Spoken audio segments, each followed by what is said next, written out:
Hello, everybody. It's me, Kirsten. Hello, Happy New Year. Welcome back. Welcome back to our little circle, our little virtual sacred circle. It is the week of January 10th. We have arrived here in 2025. I hope and pray that you took advantage of this in between time, this liminal space, this void space that happened between the solstice and the new year. I hope that you were able to just settle, even if it was 24 hours, 1 hour, a week, whatever time you could take, whatever time you could dedicate to like allowing it all to fall away, like allowing all the old stuff to fall away, allowing all of the integration to happen.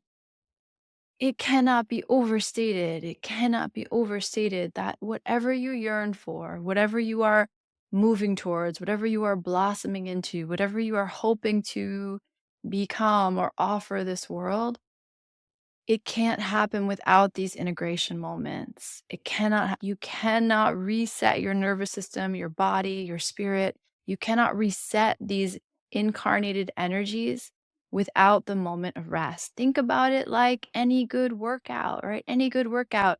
You work the muscles, you experience the burn, and then you integrate. You allow your muscles to take the new shape. The same is true for your nervous system. And yes, soul, spirit, it is instant and immediate and infinite, but it exists in a form in this lifetime on this planet. And so it has to be appreciated that we are material beings, right? We are material spiritual beings. And this call to integrate, this call to pause, this call to exhale is so important. It's so key. And it's so rich. I talked about that before I left into my own like void experience, that we imagine that the void or emptiness or rest or quiet is a place of nothingness. Nothing, right? We just, oh, it's just empty. It will be activating there. I'll be sad there. I'll get lost there. And the opposite is true. Like it's such a rich place. It wants to whisper to you. It wants to feed you. It wants to replenish you. And I hope that you were able to, in some way, experience that over these past weeks. 2025 came in like a wild man, and there's so much energy happening right now. There's so much transformation happening right now. And you were called to rest. We were called to rest for a reason. I will say that the 9 year, the Hermit year, is people think of Hermit as again like a withdrawal. And that's true. There's a call back to your soul, a call back to wait, what am I doing here? What's happening? Why am I here? What really matters to me? What is my true north? That is true. We have culturally this idea that that happens in solitude. And while there's a truth to that, like there's a truth to the fact that the only one who can really navigate your soul's journey is you, there's also a truth to the fact that the star that the hermit holds, that he carries, they carry, is as important as the cloak. And so it's this invitation, the 9 year, to be really clear about your boundaries. Who's coming with you? Who's supporting this best version of you? Who's supporting the work you want to do? And who needs to walk a different path? Who's here meant to do something else in other environments with other people? And the light, the reason that the hermit carries the light is because they show that there is a new path to walk. They show the way they're the way shower. You are the way shower. We are the way showers. In some aspect of your life, in some area of your life, you are walking where no one has walked. I've been thinking about this with manifestation. There's so many invitations and maybe possible pressure around this time of year to like new year, new you. And what are you looking for? And what do you want to build? And what are you imagining? And what are you visioning? I want to remind you that take input and inspiration from the world. Take all of the things that inspire you and light you up and even cause you to feel a little jealous or envious. Take all of those things as input, as inspiration, as the palette that you use to paint your vision, your idea of what's next. But realize, and I'm going to tell you this truth, when it comes to you, when it's your alignment, when it's your movement, it's so much more beautiful than anyone else's because it's made for you. It's like custom fit, custom tailored. So you can have a vision board this is what I want. But when you find yourself in the vision, like when you find yourself in the dream, It's so satisfying, it's so beautiful, it's so right. It's like when you hug someone that you love and it's just you just feel so right. It's that feeling, but with your life. So while I invite you to get excited and inspired by the world around you, take any of that envy or jealousy or thought of how it should be and realize that those are just doorways, those are just gateways. It's because someone has activated something that you long for, that you miss, and you don't have to have it the way they have it. You're going to get it in a way that feels even better. I just want to say that it's just true. And we have to remember this came through so clearly in the 8 year, and it's something that is going to carry with us in this year ahead. It's like a lesson, like a tool in our little pouch that we should bring with us into the next year. Trust what you feel about the world. Trust what you feel about people. So there's going to be we're just in this like interesting place of illusions. We're in this interesting place where the lies, the darkness is like on display, and you can get so distracted by that. You can get this sense of that's what truth is. Like that's where I need to focus. But then behind it you feel something else. Like you feel another energy or another story. Trust this one. The presentation, the illusion is just that. And there's something that really got pulled apart. It's almost like something got torn apart last year where you began to see the difference. Like you had these intuitive hits, like you had these ideas of this is a good place for me, this is not a good place for me, but you couldn't quite distinguish. You didn't have the evidence to back it up. You're just like, I don't know, it's like a weird feeling. And then last year it got torn apart. Oh shit, excuse my language. I was right the whole time. That wasn't a good place for me. That feeling I had about the thing was actually the truth. The dance, the story, the illusion in front of it was just smoke and mirrors. That's carrying with us, especially right now. You open any newspaper, you go out in the world, and what's being told to you is darkness. What's being told to you is be afraid. And obviously, we are autonomous, authoritative beings in our lives. So you do what you need to do to keep yourself safe. But check in with what is true. What's really happening here? What's really happening in my moment, in my world, in my space? Where am I called to be of service? Where am I called to be of service with myself? We cannot save the world, but we damn straight, we can get really clear about who we are. We can get really grounded into the medicine that we are here to bring to the world.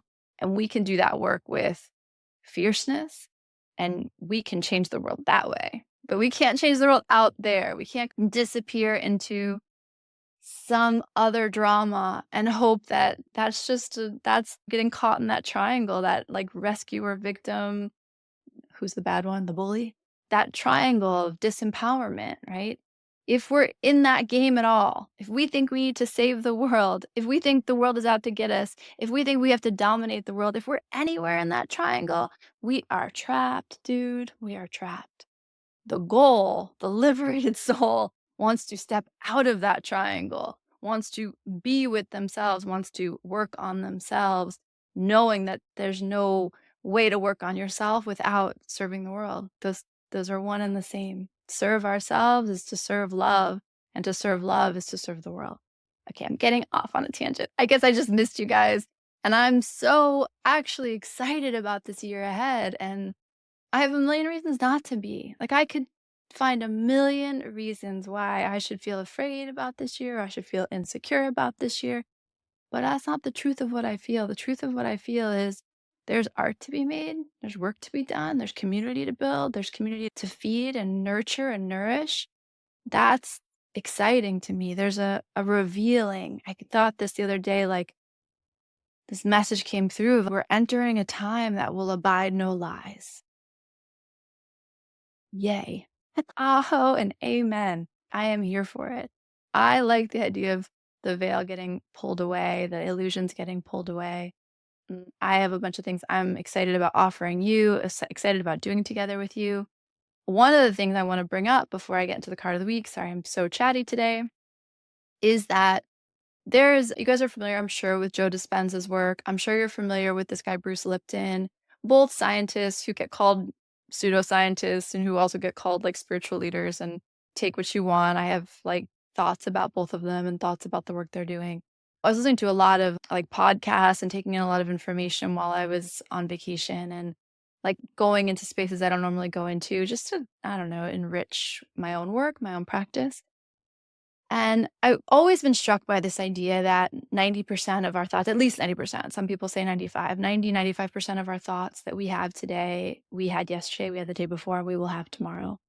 It takes a great interrupter to act to impact the subconscious, right? So this is what the conscious brain is making meaning and creating stories and building a vision, all of that. But the unconscious mind, the subconscious mind, is where all of the rules are stored. That idea of an assumption versus a presumption. Like all the rules are back there, all the programming's back there. And it's just like bopping off in the rhythms it's always bopped off on.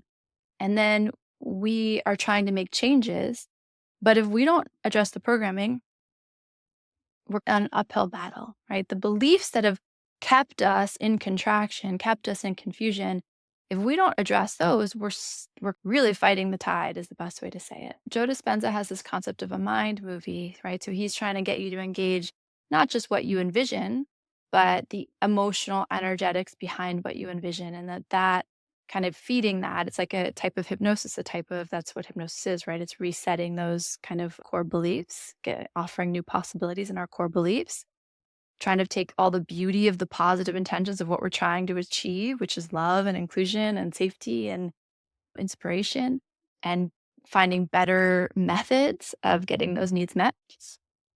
So, this mind movie concept, and it's something that I've heard about and played with, but I really went all in New Year's. And I will tell you that I am super inspired by it. And it's something that I'm going to bring to a workshop because I think everyone should have this. I wish everyone had access to this. And so at the end of January, look for that. I'm going to do a workshop on this. But if you don't want to wait and you're excited, I will tell you this concept of a mind movie is an incredibly powerful way to set your intentions, to ground your intentions in the year ahead for 2025. It's let's stop playing. Let's stop fooling around. Let's stop mm, defaulting to what we've been allowed. Let's stop defaulting to what we thought was possible and let's begin to imagine.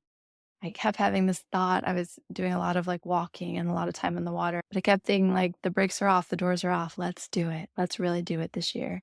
So if you feel that with me, or if you feel like you wouldn't even know how to access that, join me at this workshop. Let's do this thing together, or just research my movies and make your own if you have the creative chops to do that. Highly encourage you to do it. Basically, image work, mantra work, and music, the energetics of music coming together to make something pretty awesome. Okay. Enough Kirsten catching you up on the 1 million things going through her mind over the past few weeks. On top of all of that, I will just say that this was a time of deep integration for me. Some stories that I've been, some pain, traumas, yes, but more like the habits around the traumas, like really came to a place of liberation around some of those things with some help of some incredible healers and some time in nature, the great healer. But I will say that it feels really good, and I do pray that in some way you were able to access that same thing. There was this rich moment of let's go dark to let go to rise again, and I hope that you could feel that. Okay, so speaking of energetics, where are we for this week ahead? The card I pulled for us is the 7 of Cups. The 7 of Cups, so we'll, as always, review the numerology of this and the suit of this. It's a beautiful place to always start with the minor arcana. Sevens are the number of mystery, number of the things we can't quite grasp. So the processes that the alchemical black box processes that develop something from one form to the next. The egg and the sperm into the baby, the seed into the plant, into the fruit. The things that allow the germination, like kind of the ineffable mysteries that allow nature to continue to transform. And the cups are our emotions, our heart, our feelings. So the 7 of Cups always speaks to this sense of mystery in our heart space, like mystery in our emotional realm. So having a feeling of it. Often this card always speaks to dissatisfaction. So this is one of the more difficult cups cards because what it speaks to is the sense of waters, the emotional body, the feeling body. It wants substance, like it craves a landing place, like it craves to take form and move. And it doesn't do well in a space of like mistiness. And the Seven of Cups is really a card of mistiness. Like it's literally, you can see there's clouds in the card. One of the things we say about this card is like, it can be the way the songs or the siren songs that the world sings to say to you, like, oh, if you get this, you're going to feel so good. This is going to make you so happy. You're finally going to be able to rest. You're going to be so satisfied. But it is this like very, this kind of sorcery. And the thing that happens in the Seven of Cups is that you get to this place where you've conquered each of these things or seen each of these ideas of what success is, and you've gathered these things together and you still feel empty. You still feel this ache. This is what I was saying about manifestation. Don't get confused that you want to feel beautiful. And so your body needs to look like X or you need to be able to wear Y. Like, no, the feeling is I want to feel so good in my body, so confident, so beautiful, so free. And I might use other people, other energies, other bodies as inspiration for that. But when it lands in my body, that's a whole new ballgame. And the Seven of Cups is a little bit like that. I have these dreams or these siren songs that I keep hearing that, or these seductive harmonies in my mind of what I want, of what will bring me happiness, excitement, satisfaction, comfort. And the Seven of Cups is a little bit like, don't be fooled. Don't be fooled. No one really knows what you want. No one really knows what fulfillment feels like to you. You've all heard that classic thing. You don't judge other people's relationships because you don't know what happens behind closed doors, right? You can look at a couple and be like, what are they doing together? But you don't know what that is. You don't know what that sync up is. And so you don't judge it, right? Good, to each his own, right? There's something about that. We really don't know what's going to bring us the lock in, yes, feeling that the Seven of Cups knows you're aching for. So when the Seven of Cups comes in, it's just so that's always for the Seven of Cups. This week, there is this sense of the siren song. There is the sense of what's the thing taking you off course? What's the thing trying to get you to crash your ship into the rocks? What's the thing that just keeps drawing your attention? And be wary of that. Be wary of the thing that kind of takes you just a little bit off course. Especially, I imagine those of us who are journeying together, circling together, you probably have an idea of what you want this year to be. You probably do have some, if you haven't made a mind movie, you still have some sense of, no, this is what I'm looking for in 2025. These are the things that matter to me. This is like what I want to cultivate or grow, service, create, be part of in this year ahead. And you might have already made movements towards that. Seven of Cups says, don't let them lead you astray. Don't let them trick you. Don't let them get you with their crazy stories. There's something about this that is reminding you the thing you're searching for is yours. Like that idea of what you seek also seeks you, 100% true. There's so many of us, right? Billions of us on the planet, and yet we're all unique. And we're all here. We have this medicine and this yearning both. We have this thing we come here to serve, and we have this journey we must make to fully be prepared to offer it. And there's something about this appreciation for the fact that what's yours is yours. What you manifest when you dream about a new car and a beautiful body and whatever the thing is you want, like when you get it, that's yours. That's yours. When the work you want to do, that's yours. You might be inspired by other people doing similar work, but you don't have to compete. Like you don't have to compete with them because when they do it, they're going to do it. And when you do it, you're going to do it. And there is plenty. It's where scarcity mindsets tricks us, right? It tricks us into saying, they're already doing a great job of it. What's the need for me? Why should I work towards creating this? No, dude, no. This is an infinite universe. It's an enormous world we live in. And there are people who need to see your star. Speaking of the hermit, people who need to see the path you walk to say, oh, yeah, I want to go that way. I want to walk that way. I want to journey there. Kim Krantz, obviously, you guys know I love her. The lesson this week we're talking about is the idea of amplification, and she's specifically asking us to look at like where artists amplify other artists. You are the artist of your life, and the work you do, whatever you call it, it is an art. You're dedicated to it, you're devoted to it, you create, that is an art. You have been inspired by other artists, and let other artists inspire you, and then you go out there and you inspire other people. My teachers used to say, you have to honor your teachers. So many people share teachings on Instagram or out in the world, and it's so important to them that they maybe are seen as an authority or seen as the holder of the wisdom, that they don't like reference where these teachings came from. If that's true for you, I invite you to look at that. I invite you to investigate that. There's no ownership around love. There's no ownership around energy and art. There's plenty. Truly, there is plenty. And notice where you get tight with it, either paying it forward or paying it backward. We gotta loosen all this up. That too is a lie, that there's not enough, that you need to compete, especially us women, that we need to compete with each other. That's fucking bullshit. It is bullshit. And it literally uproots us from the garden. It uproots us from the garden and it takes away our whole root system, which is other empowered, powerful, lit up, turned on women.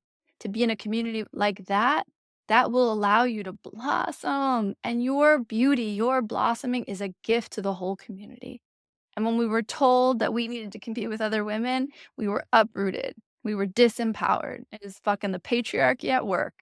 So any place you feel like, if I want this, there won't be enough for other people, or if I have to take this and hold it tight because I don't want someone else to take it from me. What's yours cannot be taken from you. What you are seeking is also seeking you. These things are true. Okay, so the Seven of Cups, I'm yammering on, but this Seven of Cups really wants you to think about what you want. And it wants you to really stay with what you want, honor the truth of what you're calling for, honor the truth of what you desire, honor the truth of what you're being moved towards, honor the movements that your soul is pushing you towards. And dude, don't underestimate cleaning out your closet. Don't underestimate taking more walks. Don't underestimate sitting in silence. We all know staring at the wall in silence, one of my favorite activities. Don't underestimate what your soul's saying this. It doesn't need to be enlightenment. It doesn't need to be saving the world. It can just be what's here for me right now. The purpose of being here is to be here as fully as possible, as wide awake as possible. And the Seven of Cups is don't let them trick you. Don't let them let you crash your boat on the rocks. And you know who I'm referring to when I say they. It can be a person in your field, in your community. It can be the people out there. It can be the energetics of the world. Whatever it is, there's something you want. There's something you know matters to you. And then there's the noise. There's what we see and what we take in. And then there's the true energy behind it. And the Seven of Cups says, don't you get confused. Don't you get confused. All right. I offer this card to you for the week. Put it on your altar, play with it, talk to it, meditate. It's a great card to take into your dream space because it's very focused on kind of the alternative stories and songs in our field. Great invitation to think about that mind movie I told you about, or to join me at the end of the month when I do a workshop on it. It's so fun, so cool, so inspiring. And it just, for me, I listen to it and I watch it first thing in the morning and I watch it for last thing at night. And it just brings me back. No siren song bullshit in my field, in my house. I know what I'm doing and I'm here for it. And I'm so lucky to be me living this life. Imperfect, perfect, messy, creative, like whatever the thing is, stuck, tired, resistant, like all the things. I am grateful for this. I am so grateful for this. And the 7 of Cups wants to remind you of that and says, don't let anyone distract you. All right, guys, Wild Ride 2025. Let's do this together. And just know that I send you so much love. And I just really invite you to listen to what you need, what's true for you, and let everything else work itself out. We are not the fixers of the whole world, and that's okay. And anything convincing you otherwise, invitation to get curious. What does that mean? Why? Why is that the story that I'm focused on right now? Okay. So much love to you, and I'll see you next week. Bye.